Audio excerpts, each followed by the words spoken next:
Sonia. Thank you.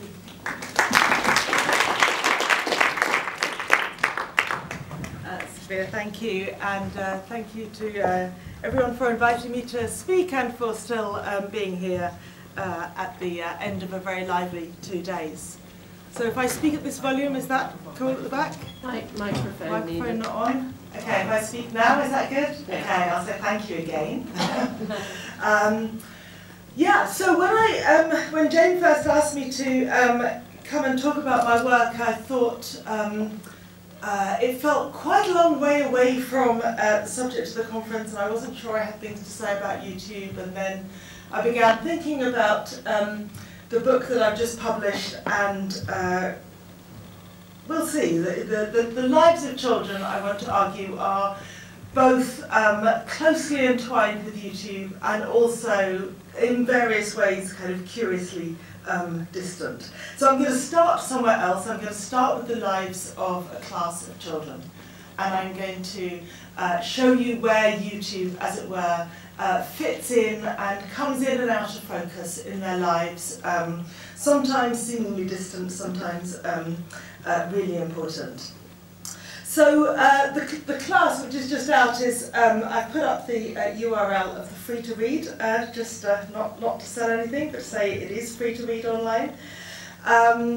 Is a study of an ordinary class of London kids aged 13 to 14.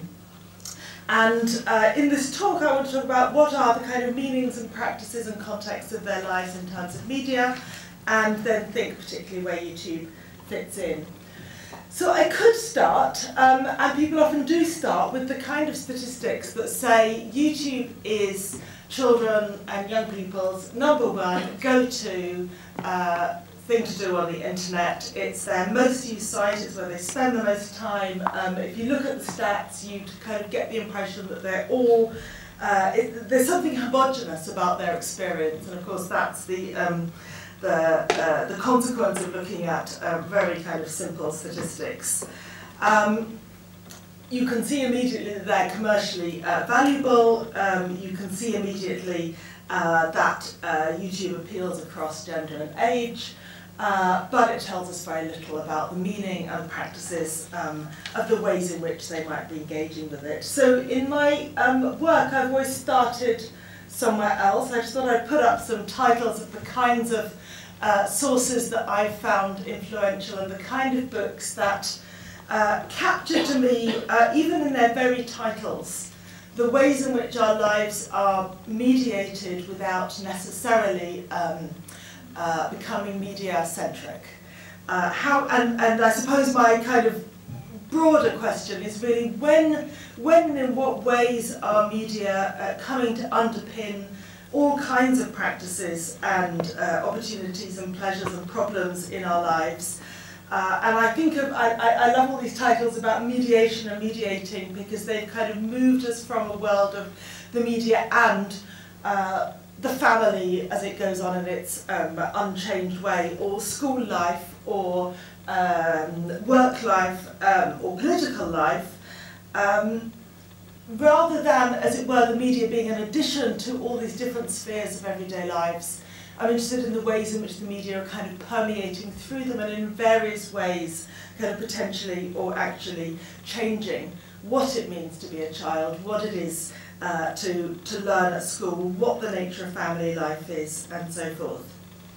And the other thing that I see the notion of mediation doing, and a lot of these kind of studies that begin with everyday life and kind of ask where the media are fitting into that, is that they are all, I think, struggling to bring together the very material nature of the media and in their kind of technological and commercial and very kind of concrete forms with the more elusive semiotic nature of the meanings. And as someone who has spent a lot of time being an audience researcher, what we can see through the history of audience research is that audiences both do diverse and sometimes unexpected things with media in their material dimension, and even more so, they interpret the media and the possibilities of media forms and genres in ways that are not always predictable and expected.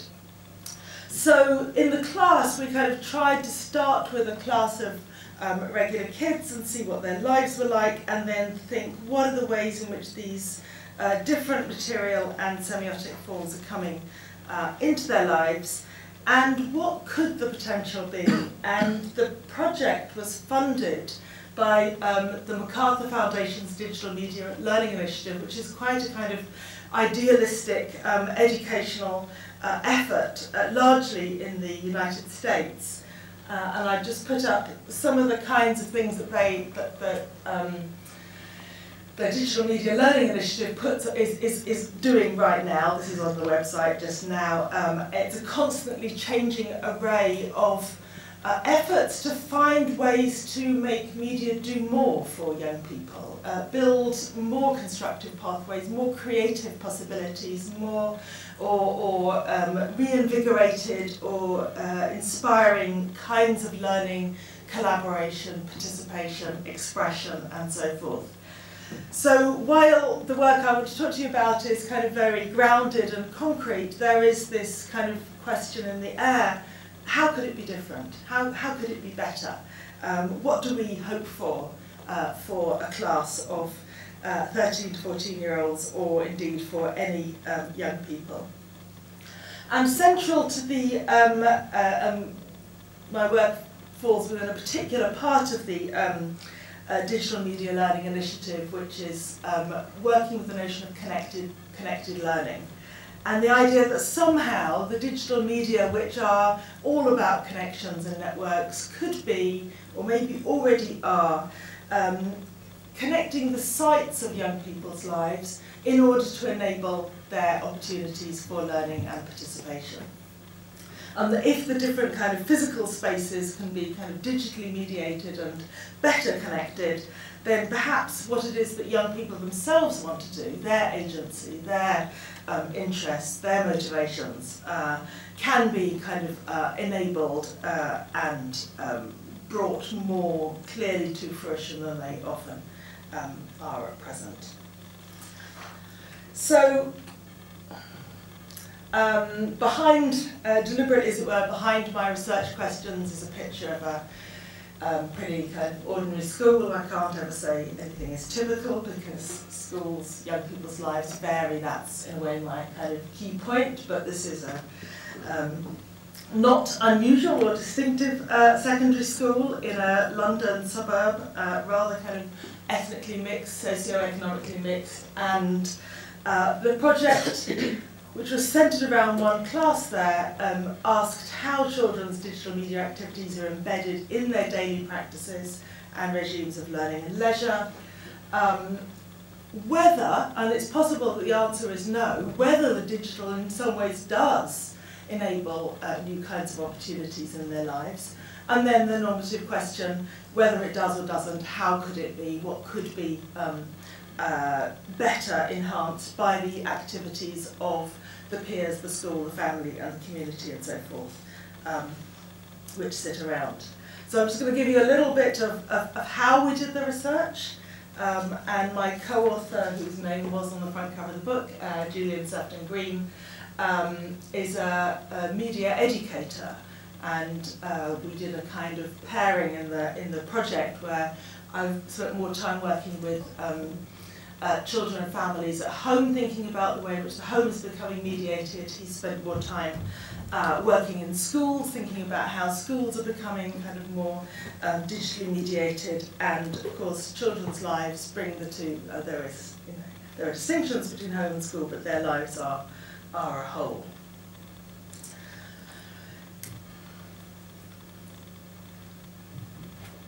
So I've heard a fair bit in this conference about the effort to kind of grasp the global connectivity of YouTube and its many connections across people's communicative possibilities, different kinds of texts globally.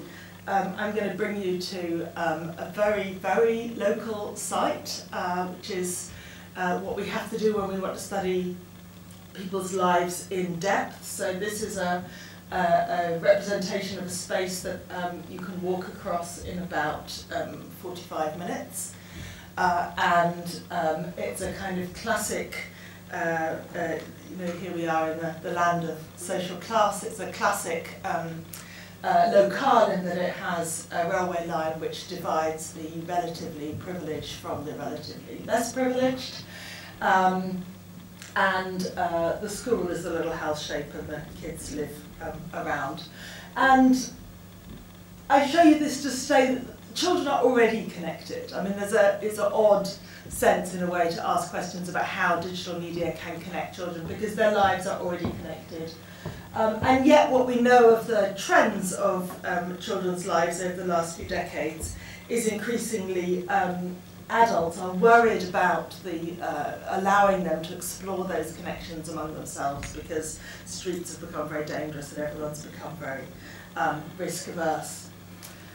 In London, and I think in a number of really cosmopolitan cities, they're not everywhere, it is possible, and it was the case in this class, to be simultaneously ordinary and extraordinary, in the sense that I do think it's not atypical, and yet we had the refugee child sitting next to the child of someone whose house was worth several million, and there is a kind of extraordinary concatenation of difference sitting there in the classroom.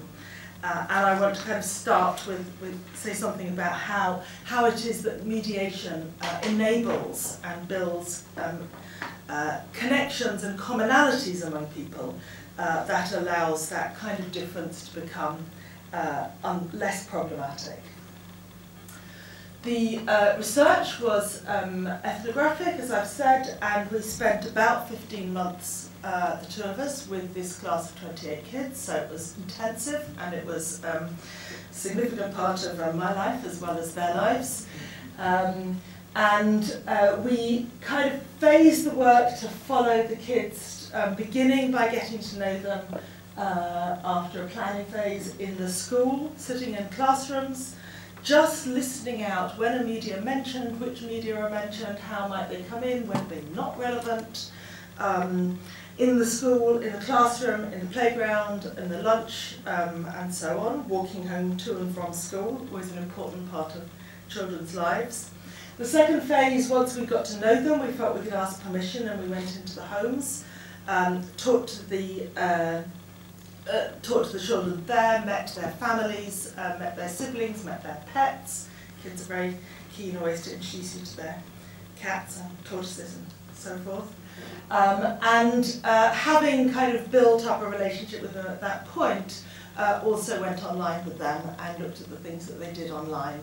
And insofar as we could, at a kind of later phase, we also did some spending time with them in groups, going to music lessons or football on Saturdays or whatever the kind of informal settings were, and kind of infusing all of that in a kind of faint cloud that I've put around is the digital, or at least the question of the digital, and when does it come in?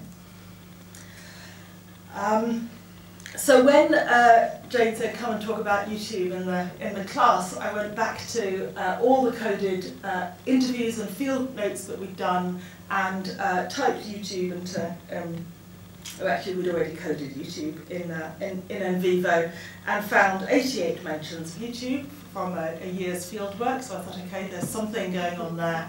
And of course many more ways in which the young people talked about video or watching things on the internet, or so many more oblique references as well. But I'm going to try and give you a sense of what it was, where it is, as it were, that something like YouTube came into their lives.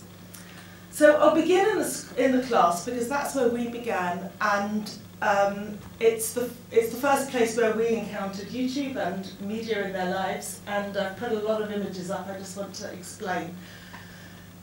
Perhaps the key thing to notice is that many British schools now have a large screen at the front and that screen is described as the interactive whiteboard or the smart board, and I very rarely saw it being interactive or smart. It's very largely used as a one-way mass communication, and YouTube was also the teacher's go-to source of material to show the news in the morning, to get the kids kind of talking about the week ahead, or to show a film to illustrate a point in geography, or we sat through a kind of series of lessons in which they were using roots to tell the history of slavery in America, and so forth.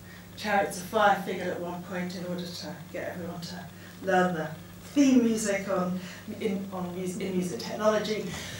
There was a whole host of ways in which mass culture was kind of broadcast at the kids as part of lessons, as part of an educational setup. It won't escape you that this is not the latest, the edgiest, or the most topical forms of communication available on YouTube or indeed on mainstream. These were, as it were, what it is that the teachers had got used to and accommodated to using in their classrooms because they've been using it for years and they've got lesson plans around it, and probably they were more the media of their youth than they were of the children's youth. It was not, as it were, interest-driven, child-motivated, but there was quite a lot of media there.